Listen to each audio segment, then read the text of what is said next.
मित्रांनो, श्री स्वामी समर्थ. मित्रांनो, ही कैरी बघता ना, खायला थोडी आंबट लागते, कधी गोडही लागते.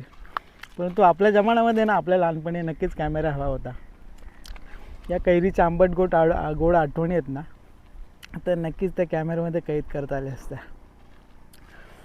आणि मित्रांनो, तुम्हाला एक गोष्ट आठवते, प्रत्येकाच्या बागेमध्ये प्रत्येकाच्या शेतावर नक्कीच आंबा होता. परंतु दुसऱ्याच्या शेतावरचा आंबा आपल्याला नक्कीच गोड लागायचा आणि आपण त्या आंबे चोरायला जायचो.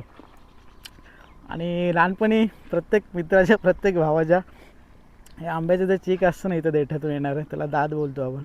ते दात आहे ना, ओठावर, गालावर, नाकावर, हातावर प्रत्येकाच्या कुठे ना कुठे ते लागलेले असायचे. तेव्हा हायजीन वगैरे असला काही प्रकार नव्हता. परंतु आता त्या आंबट गोड आठवणी फक्त आठवणीच्या हिंदोळ्यावरती झोका घेत कुठेतरी हिंडतात. आणि आता आपण मात्र एकटेच फार्म हाऊस करून त्या शेतावरती येतो. खरं आहे ना? तुमच्या आठवणी कमेंट करा ना मित्रांनो. गोड आंबट आठवणी तुमच्या मित्रांच्या जोडीच्या शेतावरच्या, लहानपणी तुम्ही जिथे इथे फिरलात ते शेअर करा. नक्की कमेंट करा या व्हिडिओला.